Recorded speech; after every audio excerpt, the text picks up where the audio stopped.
And I've always been kind of deemed as a fierce person. And so my business name is Live Fiercely. Why not live fiercely? Because you're all about like living life and being fierce while you're doing it. And so I was like, all right, that kind of has a nice ring to it. I am very inspired by the Phoenix. You go through something, you learn from it, and then you can create something else out of it. You can be born out of it.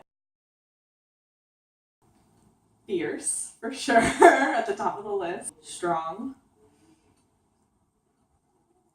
stubborn, tenacious, and resilient.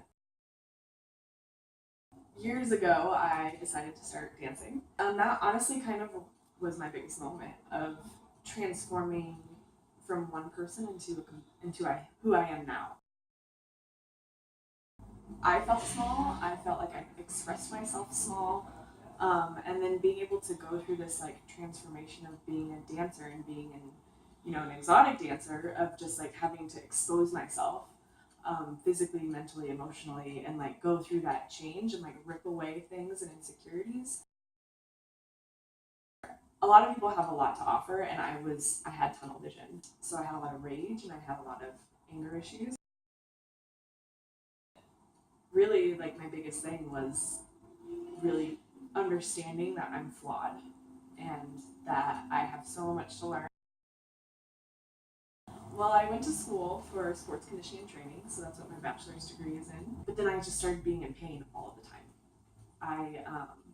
I was, my knees hurt, my back hurt, my skin was bad, because I was drinking and I wasn't taking care of myself. So that's when I decided to start getting my nutrition certification. It's really helped me focus on my body. That's kind of where I made the leap and the connection of like, I need to take care of myself internally so that it expresses outwardly. I like working with women who are just going through shit and want to feel stronger and more confident. I actually like going. I enjoy being there. I feel very empowered.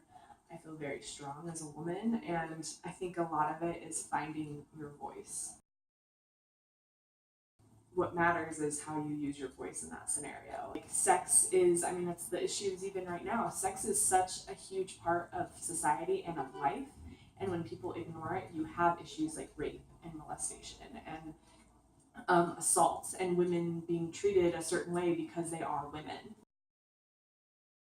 I've experienced it through my own choice of my career, but then also coming into this space of like, I can feel strong and sexy, and I can still lift weights, and I can still be sexual. I can still eat well, and I can still be sexual. And when I'm sexual, I can tell someone no. Because when you're sexually empowered, you have the choice to say no. When you're sexually empowered, you have the option to be like, wait a second, no, I want to get up and leave. When you're sexually empowered, when people say things to you, it doesn't bother you. Like, you're just like, this is my truth, and I can walk in it. That's kind of where my passion lies, is just like telling women like it's okay to be sexy and feel sexy, and it's okay to be strong, and it's okay, using these tools of like nutrition and strength training, being able to be like, I feel sexual, but I also have the strength and confidence to tell someone no.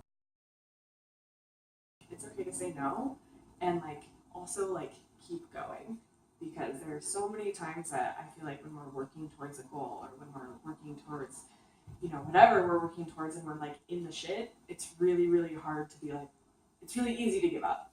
What is it? It took Thomas Edison 100 or 99 ways to figure out how to make a light bulb. So it's that whole idea of like, you're just continuing to learn how not to do something, and failure is actually the key to success.